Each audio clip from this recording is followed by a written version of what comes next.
الحمد لله رب العالمين والصلاة والسلام على سيد الأنبياء والمرسلين فأعوذ بالله من الشيطان الرجيم بسم الله الرحمن الرحيم من أجل ذلك كتبنا على بني إسرائيل أنه من قتل نفسا بغير نفس أو فساد في الأرض فكأنما قتل الناس جميعا ومن أحيا فكأنما أحيا الناس جميعا صدق الله العظيم. May praise be to Allah, the creator of the worlds, and peace and blessings be upon his prophet Muhammad sallallahu alaihi wasallam, the head all of messengers, upon his family and all his companions.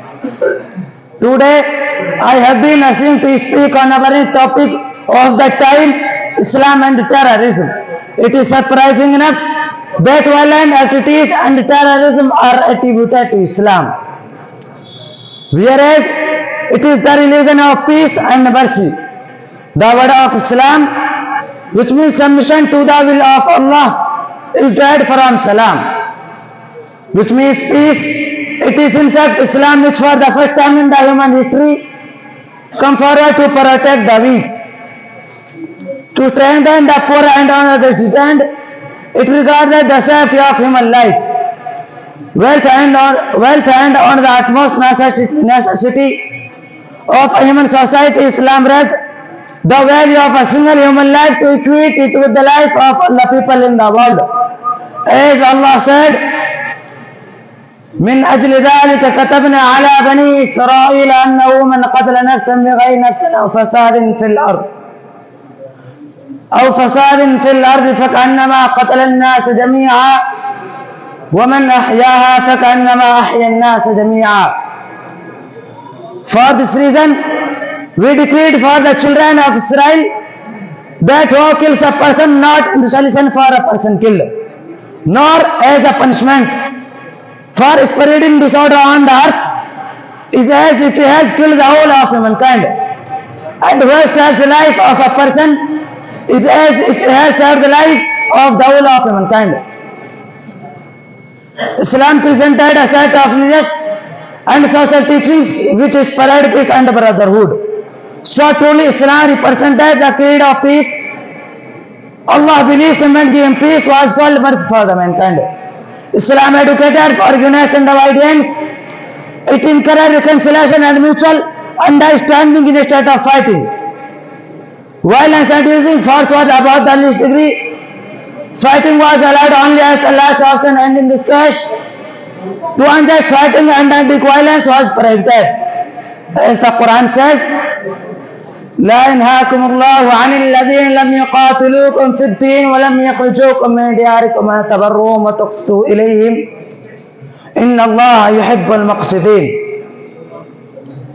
Allah does not forbid as because those who did not fight on account of faith and did not expel you from your harms, that you do good to them and deal justly with them. Surely Allah loves those who maintain justice.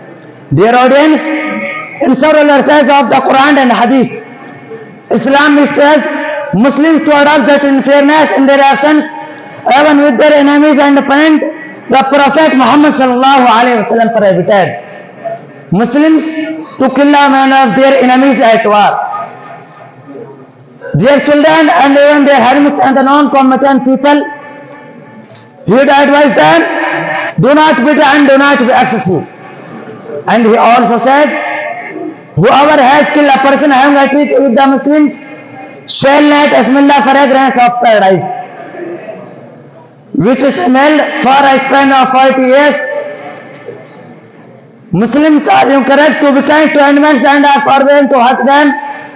Once the Prophet sallallahu alaihi wasallam said that a woman was punished because she imprisoned a cat until it died. On account of this, she was doomed to hell while she imprisoned it. She did not give the cat food or drink, nor did she free it to eat what friends likewise. He said that a man gave a thirsty dog a drink, so Allah forgive his for the action. The Prophet Muhammad sallallahu alaihi wasallam was asked, messengers of God are rewarded for kindness towards animals. He said, there is a reward for kindness to a living animal or human. Dear audience, in the light of this text, the act of inciting terror in the heart of defenseless civilians, the wholesale destruction of buildings and properties, the bombing of innocent men, women and children, and disturbance acts according to Islam. Muslims follow a religion of peace, mercy and forgiveness. The vast majority have nothing to do with the violent events that some have said that Muslims. If an individual Muslim is committing an act of terrorism, this person will be guilty of violating the laws of Islam. Killing innocent person is totally unjustified and acceptable in Islam. Here I covenant with the prayer that may Allah make this world more peaceful and may we become brothers and friends, not enemies.